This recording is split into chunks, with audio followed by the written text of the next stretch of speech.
Eh bien, bonsoir à toutes et à tous. Aujourd'hui, on se retrouve pour une nouvelle vidéo dans laquelle nous allons parler assez rapidement de la Gecko Linux, qui est une distribution Linux qui est basée sur la OpenSUSE Tumbleweed. Alors concrètement, j'étais extrêmement hypé par ce projet. Je me suis dit, tiens, ça va être pas mal peut-être, vu que la OpenSUSE Tumbleweed est quand même une distribution qui tient bien dans le temps, une distribution sur laquelle on peut faire pas mal de choses.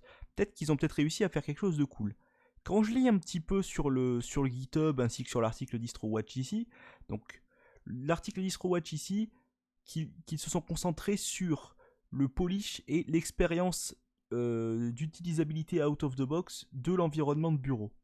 Donc beaucoup d'éditions qui peuvent être installées avec en mode live, ce qui est vrai.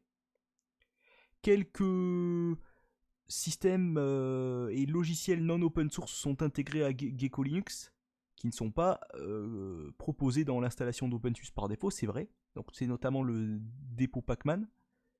Et une attention spéciale a été apportée aux polices, au rendu des polices. Gecko Linux est en deux éditions, statique et rolling. Donc l'une est basée sur OpenSUSE Leap, donc c'est la Leap 15.0. Donc là déjà, on voit un petit problème parce que ça n'est plus supporté depuis un petit moment. Et la 15.1 va pas non plus durer des années et des années. Et donc la rolling qui est basée sur OpenSUSE Tumbleweed. Moi je me suis intéressé à la rolling, je me suis dit tiens, on va peut-être pouvoir s'amuser à faire des VM assez sympathiques et donc voir un petit peu ce que ça donne. Donc là du coup ça vous dit un petit peu la même chose ici. Donc il y a TLP qui est préinstallé pour les PC portables normalement, c'est assez cool, ça vous permet d'économiser un petit peu d'énergie, d'appliquer quelques politiques d'économie d'énergie. Euh, le système de rendu des polices est configuré out of the box, c'est vrai aussi. Les polices sont propres, bon, ça ressemble vaguement à ce qu'on a, mais bon, il y a quelques petites différences, quelques rendus qui sont différents. La liste de programmes sélectionnés est selon moi extrêmement familière, donc ça correspond à ce que j'utilise au quotidien. Édition individuelle, et donc là il vous explique comment c'est différent de OpenSUSE. Et donc voilà, donc des codecs propriétaires, le repos Pacman, bon, le rendu de police correct, bon ça j'ai l'impression qu'il s'astique un petit peu la nouille à ce propos. Euh, ne force pas l'installation des paquets additionnels, ce qui est vrai. Ce qui est vrai.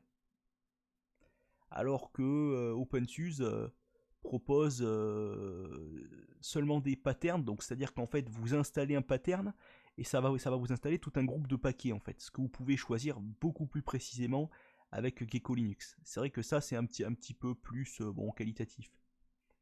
Mais concrètement la distribution, si je vous la boot en live, vous allez me dire ouais mais c'est sympa, c'est une OpenSUSE qui a été un petit peu revampée, modifiée, bon on est à la limite de la DGLFI parce qu'il n'y a pas vraiment grand chose qui a été apporté pour rendre la distribution exceptionnelle.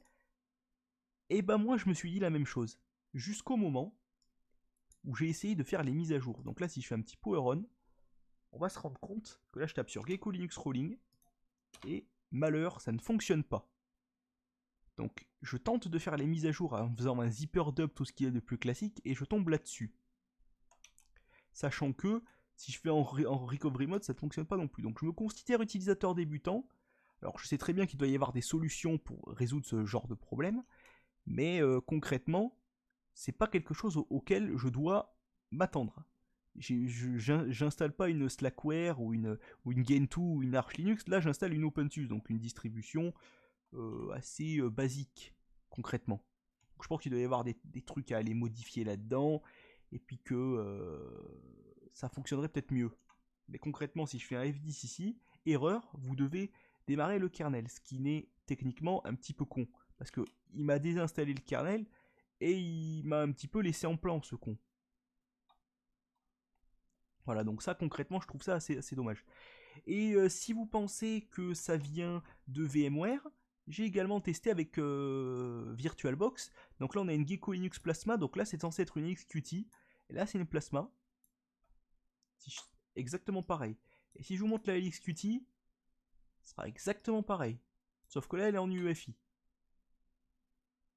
Est-ce que ça change quelque chose? Non, rien du tout. Sur ce, je tiens à vous dire de ne pas perdre votre temps à installer cette distribution qui est selon moi gangifiée.